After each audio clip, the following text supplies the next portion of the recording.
Hi guys, welcome to another video from Overbite Gaming, and today I want to talk about 7 Days to Die.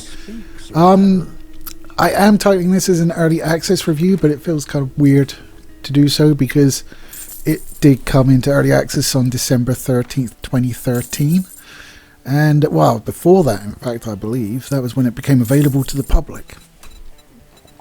It also had console releases for the PlayStation 4 and Xbox One, so... But it is still an alpha, it's still an early access, and it is advertised as such, so we will go along with it. I don't normally play games like this, they don't tend to really sort of drag me in. When I first saw this, I was very much of the thought it was some sort of cooperative, sort of Dead by Daylight sort of thing, But I watched a few YouTubers do like 100 days on X game, and this was one of them, and it looked quite good. So luckily it was on Game Pass, so I didn't have to pay for it, and started playing it. And I am very much enjoying my time with it. I am happy to report.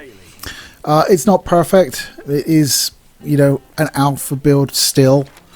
They've been criticised for like it still being an alpha after 10 years, but you know, Star Citizen exists, so whatever. And these guys have only got 21 employees from what I've been able to find out, and they're called the Fun Pimps, so they get points for that. So what it is, it's a crafting survival game based in a post-apocalyptic zombie horror world. So there's a nuclear third world war which destroys a lot of stuff except this region that you're in, but radiation or perhaps a new strain of flu. They're a bit unspecific on the cause of the outbreak, but zombies abound, and you have to try and survive in standard survival games, so crafting, getting food and drink, keeping your levels up, not healing your injuries, stuff like that, whilst zombies wander around and attack you. And zombies aren't the only threat out there. There are wild animals, which aren't too bad because they are quite powerful, but once you've got good enough weaponry you can take them down fairly easily and get a load of meat off them, which is good. And then the not so good ones, the infected zombies, animal things. Nothing quite fills me with annoyance as entering a clip of ammo into a bear's head and then discovering it's a zombie bear and I can't get any meat off the fucker. Bastard. So the sort of modus operandi of the game is you do all that, and then every 7 days you get attacked on what's called a blood moon by a zombie horde. So zombies and zombie animals will swarm your position and attempt to single-mindedly kill you, and you have to survive the night. I think it's usually up to about 4 AM. So a lot of they do get worse as well as they go on. It is after each 7-day period. So you have to not only survive, you have to also prepare a location in order to defend yourself. So it does add a nice little pressure element to it. But that was just, I was kind of like thinking about that and going, oh, I don't know if I like that. I kind of like just putting along crafting. Well, it is super flexible as well. So in the world that you're seeing, I've extended the timers to the maximum, so each day takes like 2 hours. The blood moon only happens every 30th day. I've taken off running zombies altogether because I don't think zombies should run. I think if you're a zombie, you shouldn't be running about the place. You should be moving like every single movement hurts, like you're super duper tired, but you just can't rest. You have to just keep plodding. And I think that's more representative to my vision of zombies. So I've taken runnings off entirely. Said none of that, thank you, sir. So it is giving me the opportunity to get sort of more into the game and just not have that pressure, so I can like go and do missions for traders and stuff like that. And it's getting, you know, I'm getting up there. I've got a little mini bike where I'm riding around, which cuts things down. I used to have a bicycle, which helps because before that you're just walking around the place, and I'm really enjoying it, to be fair. I've made my little house and I'm trying to get enough concrete together to completely outdo it with concrete, and I've just unlocked the chemistry test station because it took me forever to find a beaker. Don't know why. And then I found two, so I have one on my campfire and one to build my chemistry station. It's just really nicely done. I love all the crafting stuff. I've played games like this before. I've played Ark, I've played V Rising, stuff, and they never really grabbed me. And of course Minecraft, I probably shouldn't have to say that. And they never really grabbed me and drew me in, but this one has. I like the combat. The melee combat's fun. The gunplay is fine. The sounds of the guns are actually pretty good. And the zombies themselves, although there are only a limited amount, there's not very many. There's like 6 or 7. I haven't seen them all because they do unlock as you get further into the game. Your gain level goes up and the hazards you face are greater. But you've got like a stripper one, which has to be there. They've done her quite well. I'm quite pleased by her, especially some of the ways she falls. You've got like a biker, you've got a cop. Cop is dangerous because he can explode and he also gobs green ball at you. You have bio-suited workers, woodsmen. There are quite a lot, but you will see them repeat over and over and over again. So if that's a turn off for you, you might not enjoy it, but I've got no problem with that. I like it. I mean, I think it's possibly watching this sort of... I'll just say it. Some of Cap's videos on this, where he plays a lot of 7 Days to Die, and he's named all of the zombies, so it makes it kind of cute when he comes around the corner and just calls them by name and bumps them in the head, and then goes on and I don't know, but that kind of like familiarity with all of the zombie types kind of makes them almost special. It's not like in Dying Light 2 or what have you, when there's tons and tons of zombies and they all look really distinct, and like there's bits that are just a little bit changed for each, so none of them will look the same, so it gives them the appearance of variety. You just think zombie, you don't think, oh, it's you, hello. I don't know where I'm going with that really, but that's the case.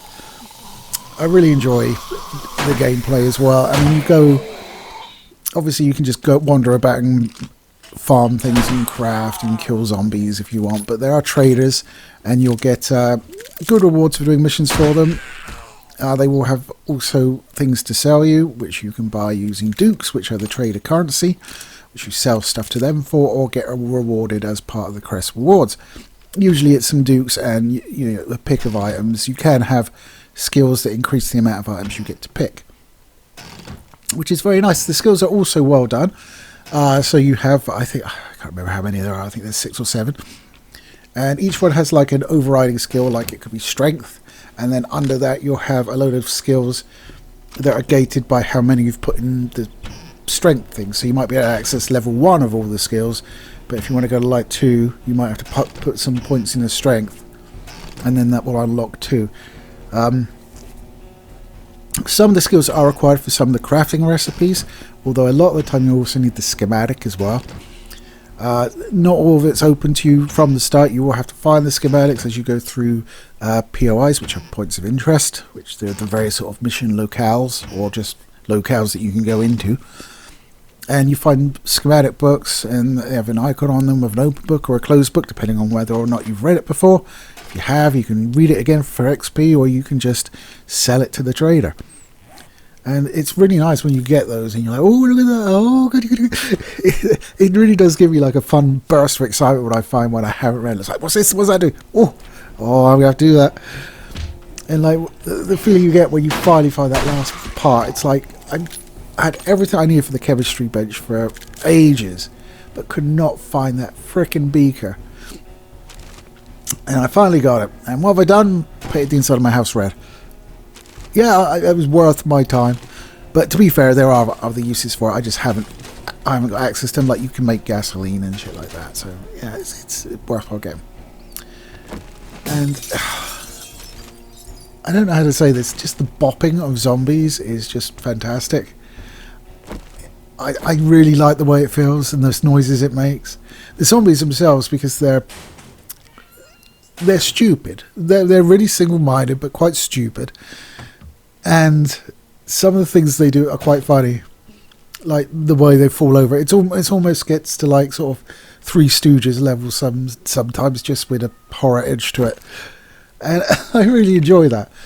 You just come through like a house and this door bursts open in front of you and a zombie comes careering out and just falls flat on his face in front of you. You're like, oh, hello. Just bop him on the head while he's on the floor.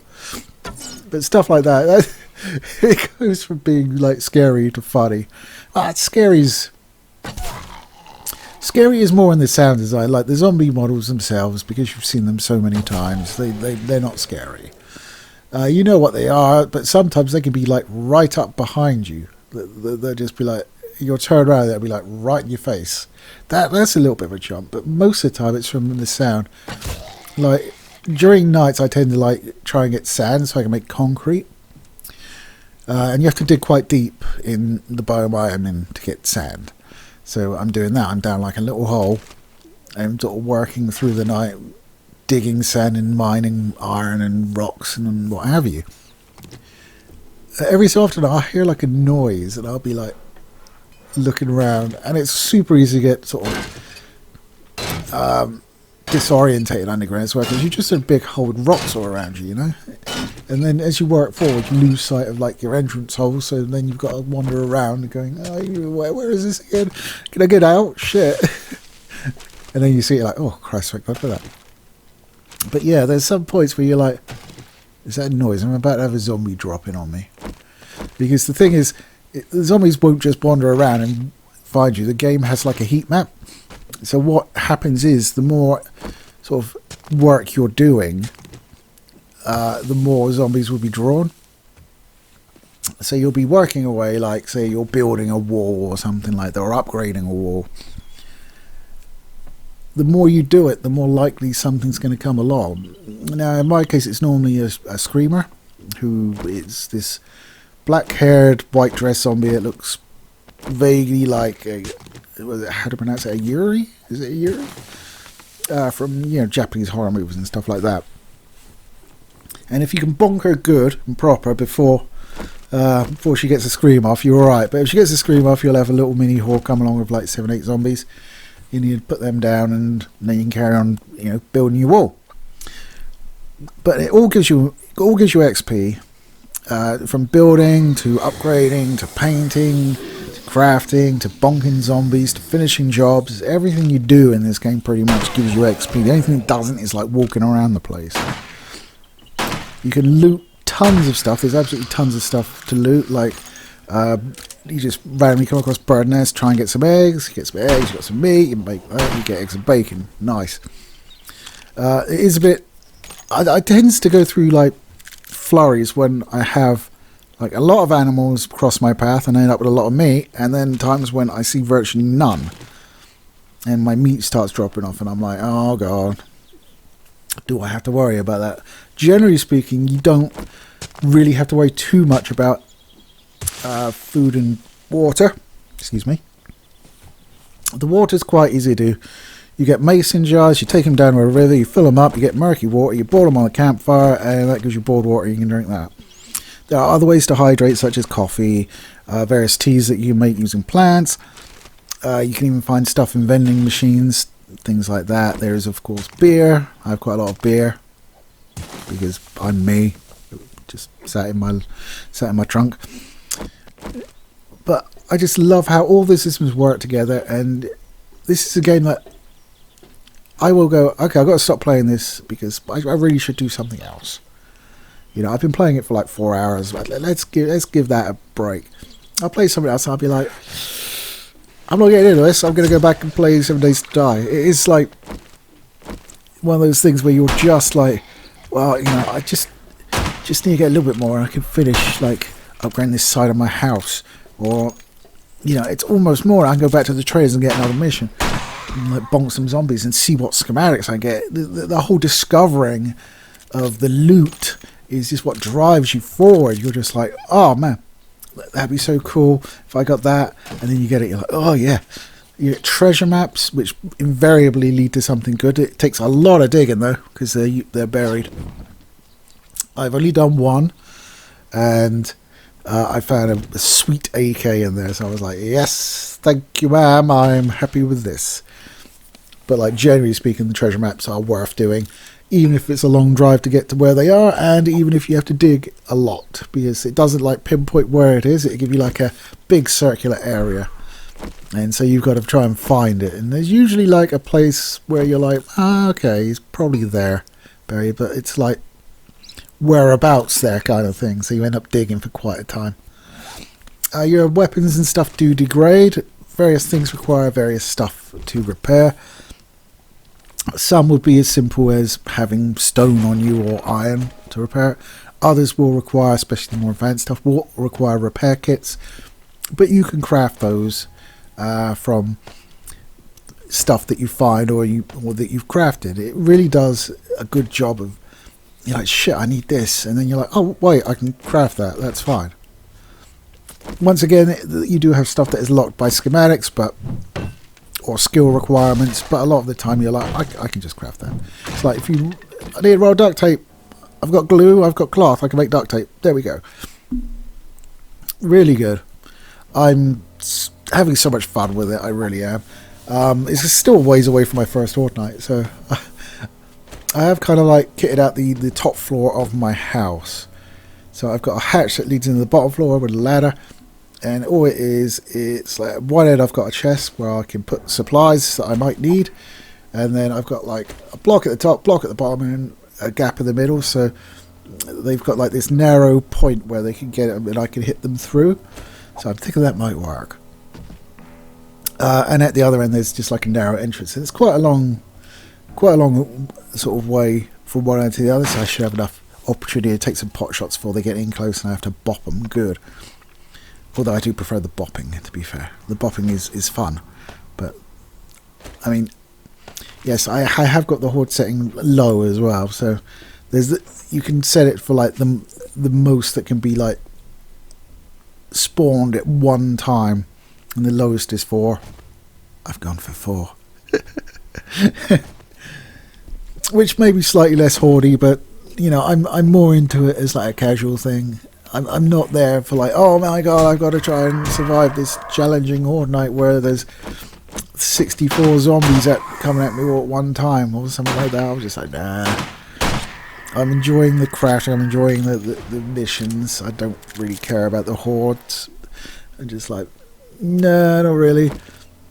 I mean, most people, what they do is they have like their home base where they do all the crafting and shit, and then they have their horde base, which is set up specifically for the Night of the Blood Moon, where they've got traps and they've designed the base in a way that funnels the zombies efficiently, so you're never dealing with more than a handful at a time. I'm like, well, in that case, I just deal with a handful at a time. There we go. Saves me work, and you know, end result's the same. Whatever. You also get people that design their bases so meticulously they're referred to as AFK bases, so you don't even need to be at your keyboard. You just let the base kill all the zombies for you, which is admirable. I'm not sure it's in the spirit of the game, but it's really admirable that they were able to work that out and like get it sort of done to such a degree that the base just does it for them. I think that's pretty cool. Anyway, guys, you might have been able to tell I am very high on this game. I've waffled on quite a bit. There's probably elements that I'll go back after having edited this and go, I probably should have talked about that, never mind. But I really like it. It's good. Performance-wise, I probably should say it ain't the best. Not by any means. I had to turn shadows off, which is why there's a lack of... Everything looks a bit washed out and bright on the footage that you see, because I had to turn shadows off, because every time basically sunset would happen, I would hit a wall when it came down to frame rate. It would go down like 8 frames a second and be jittering about all over the damn place, and it was super unpleasant to play. Now I've turned shadows off, it's fine. Did have to have a little Google to find out which settings was impacting that the most, though, but shadows seem to have done it. I mean, even with adaptive resolution, which it does have, I had that on, and even that wasn't sorting it out, and it lowered the resolution quite a long way, I imagine. Some things were quite a pixelated mess in some cases. So shadows off if you're having that problem. Apparently it is a known bug, and they will eventually iron it out. But yeah, I mean, if you've got Game Pass, give it a try. I would highly recommend it. I'm really into it. I'm also, I'm 10 years late to the party, but better late than never. And technically it's still in early access, so it sounds like I got there quick. But yeah, loving it. Highly recommend it. If you've got Game Pass, give it a go. Brilliant stuff. Zombie bonking for the win. Love it. Anyway, guys, that's what I'm going to say. Let me know down below any other games you would recommend playing. I mean, I've done like Ark, Conan Exiles, Minecraft, things like that, V-Rising. I've got all those and tried them, and none of them really grab me. But is there any amongst that bunch that I really should just say, right, well, fuck it, I'm going to go balls deep with this one and just throw an ungodly amount of hours in it and see if I like it? Or are there any ones that you think I haven't played and maybe should, that are similar? I mean, I'm really enjoying this, and you've heard the reasons why, so if you can think of any games like it, let me know. I'll give it a try. Take it easy, and I'll catch you next time.